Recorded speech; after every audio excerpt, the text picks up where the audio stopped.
السلام علیکم ورحمۃ اللہ، میں محمد عادل۔ آپ دیکھ رہے ہیں اپنا یوٹیوب چینل یونیک ایموشنز۔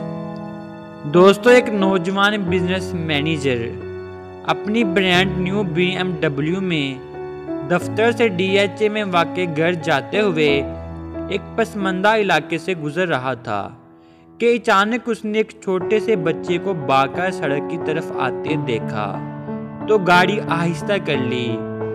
پھر اس نے بچے کو کوئی چیز اچھالتے دیکھا جو ٹھک کی آواز کے ساتھ ایک اینٹ اس کی نئی کار کے دروازے پر لگی۔ اس نے فوراً بریک لگائی اور گاڑی سے باہر نکل کر دروازہ دیکھا جس پر کافی بڑا ڈنٹ پڑ چکا تھا۔ اس نے غصے سے اینٹ مارنے والے بچے کو پکڑا اور زور سے بولا، اندھے ہو گئے ہو پاگل کی اولاد، تمہارا باپ اس کے پیسے بھرے گا۔ وہ زور سے دوڑا۔ میلی کچالی شرٹ پہنے بچے کے چہرے پر ندامت اور بے چارگی کے ملے جلے تاثرات تھے۔ بچہ رو رو کر کہہ رہا تھا، صاحب میری مدد کرو۔ ایک نشیبی علاقے کی طرف ہاتھ ہلا کر کہہ رہا تھا، ادھر میرا باپ گرا پڑا ہے، اسے اٹھوا دو، میرے اکیلے سے نہیں اٹھایا جا رہا۔ میں نے ایک عجیب و غریب منظر دیکھا۔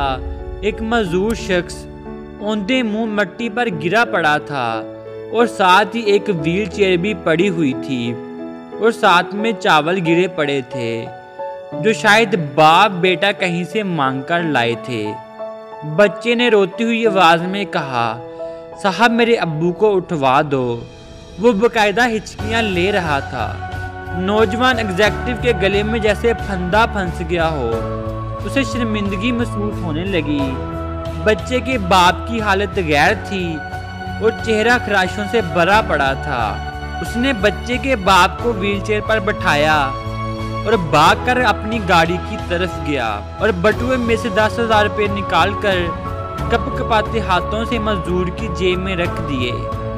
بچہ ممانعت کی نگاہ سے آنسو کے ساتھ اسے دیکھتا رہا اور اپنے باپ کو ویل چیئر پر بٹھا کر اپنی جھگی کی طرف چل پڑا اور غریب آدمی مسلسل آسمان کی طرف دیکھتے ہوئے دعائیں دیتا رہا۔ نوجوان ایگزیکٹو نے بعد میں ایک خیراتی ادارے کے تعاون سے جھگی میں رہنے والوں کے لیے سکول کھول دیا اور آنے والے کچھ سالوں میں وہ بچہ بہت سے دوسرے بچوں کے ساتھ پڑھ لکھ کر زندگی کی دوڑ میں شامل ہو گیا۔ وہ BMW اس کے پاس 5 سال تک رہی، لیکن اس نے ڈینٹ والا دروازہ مرمت نہیں کروایا۔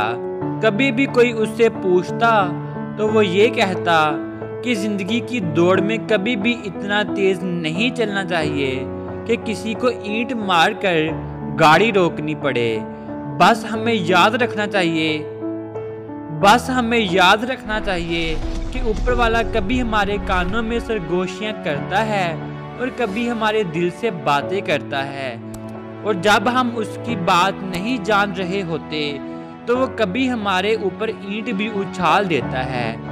پھر وہ بات ہمیں سننا پڑتی ہے۔ جہاں ہم اپنے خاندانوں کی خوشیوں کے لیے بھاگ رہے ہوتے ہیں، وہیں ہمارے ارد گرد لوگوں کی سرگوشیاں اور چیخیں بھی بکھری پڑی ہوتی ہیں۔ ہمیں اپنے ارد گرد ان سرگوشیوں کو سن لینا چاہیے تاکہ ہم پر اینٹ اچھالنے کی نوبت نہ آ سکے۔ تو دوستو، کیسی لگی آپ کو یہ موٹیویشن ویڈیو؟ امید کرتا ہوں کہ آپ تھوڑے بہت لازمی موٹیویٹ ہوئے ہوں گے۔ تو دوستو، اپنا بہت سارا خیال رکھیے گا اور اپنے اس یوٹیوب چینل کا بھی۔ پھر ملیں گے ایک نئی ویڈیو کے ساتھ، تب تک کے لیے اللہ حافظ۔